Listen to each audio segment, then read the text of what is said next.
SSD manufacturing business. Computer या laptop आज इंसान के लिए सबसे जरूरी गैजेट्स में से एक है, जिसका इस्तेमाल हर ऑफिस, स्कूल, कॉलेजेस के साथ साथ हमारे घरों में हो रहा है।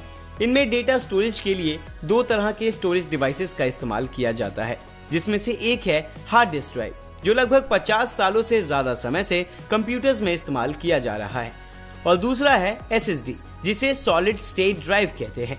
ये हार्ड डिस्क की तरह ही एक प्रकार की सेकेंडरी स्टोरेज डिवाइस है, जो बड़ी मात्रा में डेटा को स्थायी रूप से स्टोर करके रखती है।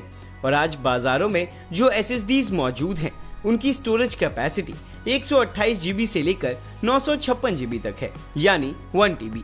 एसएसडी में डेटा रीड एंड राइट की स्पीड 520 एमबीपीएस से लेकर 550 एमबीपीएस तक होती है, जो हार्ड डिस्क के मुकाबले कहीं ज्यादा है।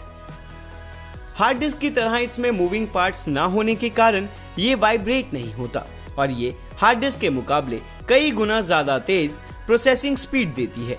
और आज के बदलते हुए आधुनिक दौर में ये लोगों की पहली पसंद बनता जा रहा है। एसएसडी मैन्युफैक्चरिंग बिजनेस को शुरू करना आपके लिए काफी मुनाफेदार साबित हो सकता है, बशर्ते आपके पास इसकी डिटेल जानकारियां होनी चाहिए।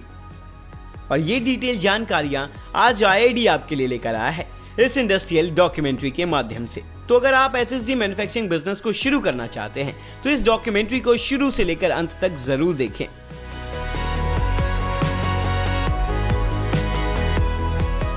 आइए अब जानते हैं एसएसडी को बनाने के लिए रॉ मटेरियल्स के बारे में। RC components like resistor, capacitor, crystals, इसके साथ साथ chip flash, SSD controller, bare PCB, SSD connector, SSD housing, packaging materials आदि की जरूरत होगी। आइए अब जानते हैं एसएसडी को बनाने के लिए जरूरी मशीनों के बारे में। सबसे पहली मशीन आपकी एसएमटी लाइन होगी, जिसमें solder paste, pick and place, reflow oven and AOI का सेक्शन इंक्लूड होगा। इसके अतिरिक्त एसएसडी की टेस्टिंग के लिए टेस्टिंग इक्विपमेंट्स भी जरूरी हैं।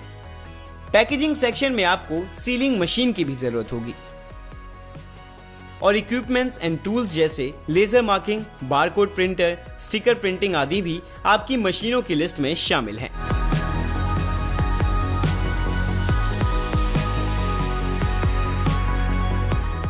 आपकी एक्साइटमेंट को और बढ़ाते हुए इस यूनिट के असिस्टेंट मैनेजर से जानते हैं एसएसडी मैन्युफैक्चरिंग का कंप्लीट प्रोसेस।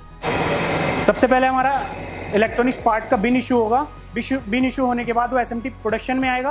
प्रोडक्शन में आने के बाद हम वहाँ से पीसीबी पिक करेंगे। पीसीबी हमारा लोडर में लगेगा। लोडर से पीसीबी ऑटोमेटिकली लोड होगा। लोड होने के बाद ये हमारा प्रिंटर है, सोल्डर पेस्ट प्रिंटर। इसमें पीसीबी ऑटोमेटिकली अंदर जाएगा और पीसीबी पे हमारा सोल्डर पेस्ट प्रिंट होगा। प्रिंट होने के बाद ये हमारी एओआई मशीन है, जो कि हमारा जो सोल्डर पेस्ट की हाइट है, इस प्रिंटर के थ्रू जो हमारा सोल्डर पेस्ट हुआ है उसकी हाइट को मेजर करेगा। अगर कोई फॉल्स कॉल आएगा तो वो स्क्रीन पे हमारा शो कर जाएगा, और फॉल्स कॉल जो होगी वो रुक जाएगी, हमारी मशीन भी रुक जाएगी, और ओके कॉल जो ओके होगा हमारा बोर्ड वो आगे फॉरवर्ड होगा। यहाँ से ये ऑटोमेटिकली कंपोनेंट को पिक करेगा एंड प्लेस करेगा। इसके बाद जब हमारा कंपोनेंट प्लेस हो जाएगा तो हमारा ये है रिफ्लो ओवन। रिफ्लो ओवन होगा, इसमें एक स्पेसिफिक जोन्स होते हैं और उनमें एक स्पेसिफिक टेम्परेचर होता है। ये हमारा जो बोर्ड पे कंपोनेंट माउंट हो चुके हैं वो हमारे रिफ्लो में जाएगा। रिफ्लो में डिफरेंट जोन्स में डिफरेंट हीट से पास होने के बाद आगे बढ़ेगा। जैसे हमारे कंपोनेंट पीसीबी पे प्लेस हो जाएंगे तो हमारा बोर्ड हमारा रिफ्लो ओवन में जाएगा। रिफ्लो ओवन में हमारे डिफरेंट जोन्स होते हैं और जोन में डिफरेंट टेम्परेचर सेट होता है। जैसे ही बोर्ड अंदर जाएगा तो अलग अलग जोन से अलग अलग टेम्परेचर पे पास होगा। यहाँ से पास होने के बाद हमारा बोर्ड एओआई पे आता है। ये बेसिकली हमारा ऑटोमेटिक ऑप्टिकल इंस्पेक्शन करता है। जो हमने कंपोनेंट लगाए हैं वो एक्चुअली सही लोकेशन पे हमारे प्लेस हुए हैं या नहीं हुए हैं। वो यहाँ से हमें अगर कोई प्रॉब्लम होगी या कोई कंपोनेंट गलत लगा होगा वो हमारा इसी स्क्रीन पे शो कर जाएगा और स्क्रीन पे शो करने के बाद हम उसको कैच कर सकते हैं और उसको रिवर्क के लिए भेज सकते हैं। जैसे कि हमने अभी टेस्टिंग को फिनिश किया, टेस्टिंग को फिनिश करने के बाद हमारा SSD RDT पे आएगा, RDT टेस्ट सेटअप पे आएगा और हम यहाँ पे RDT पे SSD को हम इन स्लॉट्स में लगाएंगे। यहाँ पे क्या होगा, जैसे ही हमारी RDT स्टार्ट होगी तो LED ब्लिंक करना शुरू कर देगी और ये ब्लिंक करेगी जब तक हमारी RDT डन नहीं हो जाएगी। RDT फिनिश हमारी ये अराउंड 1.5 से 2 घंटे में फिनिश होती है। ये डिपेंड करता है हमारी कैपेसिटी पे भी। जैसे जैसे कैपेसिटी इंक्रीज़ होती जाती है वैसे वैसे हमारा इसका टाइमिंग बढ़ता जाता है। यहाँ पे हमारी RDT फिनिश कर देते हैं। RDT फिनिश करने के बाद हमारा अगला स्टेप होता है हाउसिंग। अब हम आपको लेके चलते हैं नेक्स्ट स्टेप पे, जहाँ पे हम SSD की हाउसिंग करते हैं। जैसे हमारी RDT डन हो जाता है तो हमारी SSD यहाँ पे स्टोर हो जाती है और यहाँ पे हम SSD को बॉटम हाउसिंग में लगाते हैं। यहाँ पे हमें बॉटम हाउसिंग और टॉप हाउसिंग की ज़रूरत पड़ती है। पहले हम इसको बॉटम हाउसिंग में लगाएंगे। बॉटम हाउसिंग के बाद ये नेक्स्ट स्टेप, यहाँ पे हमारा टॉप हाउसिंग फिट किया जाता है। जैसे ये कंप्लीट हो जाता है तो हम इनको ESD बिन में स्टोर कर देते हैं। अब हम आपको लेके चलते हैं नेक्स्ट स्टेप पे। SSD हमारा बॉटम हाउसिंग में फिट हो जाता है। फिट होने के बाद हम टॉप हाउसिंग को इस तरह से फिट करते हैं। इसमें लॉक सिस्टम होता है, ये लॉक हो जाता है। लॉक होने के बाद इसको हम आगे स्टोर कर देते हैं। लॉक करने के बाद इसको रख देते हैं। रखने के बाद ये SSD हमारा ESD बिन में स्टोर हो जाता है। अब हम SSD को बिन से उठाएंगे। बिन से उठाने के बाद ये हमारा ब्लैंक है दोनों तरफ से, इस पर कुछ स्टिकर नहीं लगा है। अब यहाँ पे हम ब्रांड नेम करेंगे, ब्रांड नेमिंग करेंगे। एक तरफ से टॉप स्टिकर लगाएंगे एंड दूसरी तरफ से हम यहाँ पे एक वारंटी स्टिकर है और बारकोड स्टिकर है। ये लगाने के बाद हमारा नेक्स्ट स्टेप स्टार्ट होता है।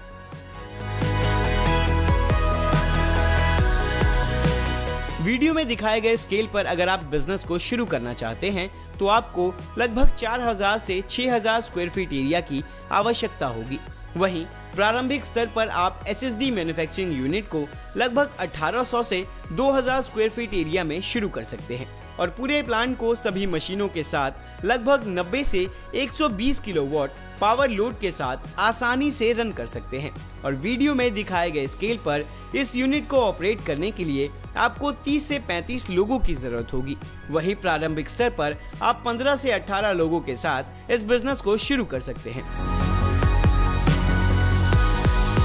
SSD मैन्युफैक्चरिंग यूनिट को अगर आप प्रारंभिक स्तर पर शुरू करते हैं तो सभी मशीनों के लिए लगभग 2 से 3 करोड़ रुपए की लागत आ सकती है।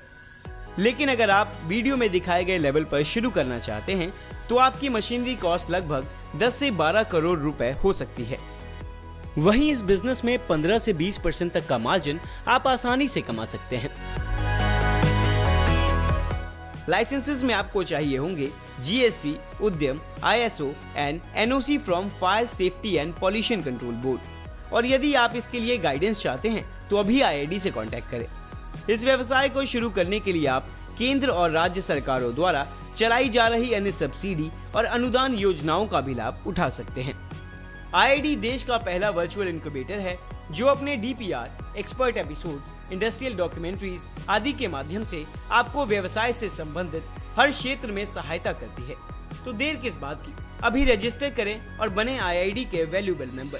अगर आप इस बिजनेस को शुरू करना चाहते हैं और चाहते हैं इस बिजनेस के बारे में डिटेल में जानकारी, तो आप IID से संपर्क कर सकते हैं। नीचे स्क्रीन पर आपके सभी डिटेल्स, कॉन्टैक्ट नंबर और ईमेल ID वगैरह दी गई हैं। आप इसके माध्यम से IID को कॉन्टैक्ट करें। और अगर आप अधिक जानकारी चाहते हैं तो आप हमारी वेबसाइट www.iid.org.in पर विजिट करें और सभी इंडस्ट्रियल जानकारियों को अपने मोबाइल फोन पर नोटिफिकेशन के जरिए प्राप्त करने के लिए आप हमारे ऐप एंटरप्रेन्योर इंडिया लाइव को भी डाउनलोड करें। मैं राहुल जा signing off for the day. Thank you so much.